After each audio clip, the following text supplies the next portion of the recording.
किसने निकाला यह कैंडल मार्च? हमारे यहाँ तो पहले जब स्त्रियों पे अत्याचार होता था तब रामायण और महाभारत हो गए थे। जिस जगह का सरकार खुद सरकार के लिए प्रोटेस्ट करे उस जगह का भविष्य क्या होगा? और आपको पता है गूगल के अनुसार इंडिया का अगर सबसे ज्यादा सेफेस्ट सिटी कोई है तो वो है कोलकाता। तो अगर वो सेफेस्ट है तो ऐसा क्यों? क्या यह है हमारे इंडिया सेफ है? तो जवाब है नहीं।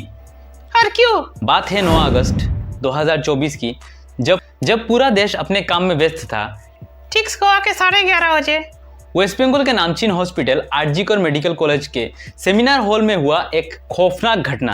और बड़े ही दुख के साथ कहना पड़ रहा है कि उस सेमिनार हॉल में मिला हमारे देश की बेटी का मृत शरीर। वो 31 साल के पोस्ट ग्रेजुएट डॉक्टर थे और रिपोर्ट के अनुसार उनके आंख, मुंह और प्राइवेट पार्ट से खून निकल रहा था और उनके पैर को 90 डिग्री एंगल में मोड़ दिया गया था। बड़े ही बेरहमी तरीके से उनका बलात्कार करके हत्या कर दिया गया। और सवाल यह है कि क्या यह सिर्फ एक आदमी का काम है?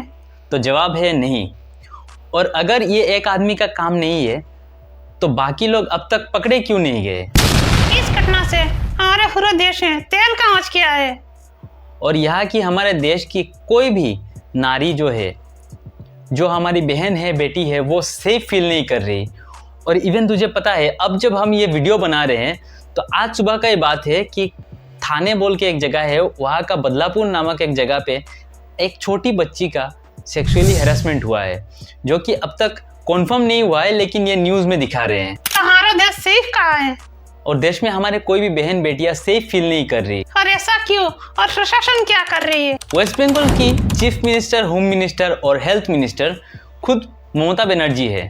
पॉलिटिक्स की नशे हैं, वो इतना चूर हो चुकी है कि वो खुद भूल चुकी है कि वो खुद भी एक औरत है। रिपोर्ट के आने तो एविडेंस छिड़ाने के लिए, वहाँ तोड़फोड़ करने के लिए गुंडे भेजे गए। और जिस सेमिनार हॉल में वो घटना घटी उस सेमिनार हॉल को तोड़ के रिनोवेशन का नाम दे दिया गया।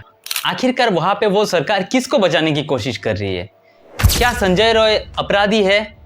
और अगर अपराधी है तो उसको बचा क्यों रहे हैं? और अगर अपराधी है तो उसको बचा क्यों रहे हैं? अगर वहाँ के पॉलिटिशियंस मदद करना चाहते हैं तो फिर आरजीकर कॉलेज के डीन को रातों रात दूसरे कॉलेज के डीन क्यों बना दिया गया? और क्यों प्रोटेस्ट करने वाले 40 डॉक्टरों को ट्रांसफर कर दिया गया? जिस राज्य में प्रोटेस्टर खुद सत्ताएं हो, जो खुद चीफ मिनिस्टर, होम मिनिस्टर और हेल्थ मिनिस्टर हो, वो खुद अगर प्रोटेस्ट करे तो उस राज्य का भविष्य क्या है? दीदी इज प्रोटेस्टिंग अगेंस्ट दीदी फॉर जस्टिस। दुख तो इस बात का है कि एक औरत हो के औरत की दुश्मन बन गई। अभी आप सोचिए, अगर एक पापेट हो के मजनू को ये बात समझ में आ रहा है, उसको दुख लग रहा है, तो बाकी हमारे जो महिलाएं हैं, जो हमारे भाई बहन हैं, जो उसके लिए प्रोटेस्ट कर रहे हैं, जो जस्टिस चाहते हैं, उनको कितना दुख लग रहा होगा और उसके फैमिली पे क्या बीत रही होगी। तो अभी का सबसे बड़ा सवाल ये है कि क्या ममता बनर्जी को सत्ता पे रहने का अधिकार है? क्या उनको संजय रॉय को बचाने का अधिकार है? क्या उन्हें कलरिंट को बचाने का अधिकार है? क्या वेस्ट बंगाल को हर चीज में अपने राजनीति को इन्वॉल्व करना जरूरी है?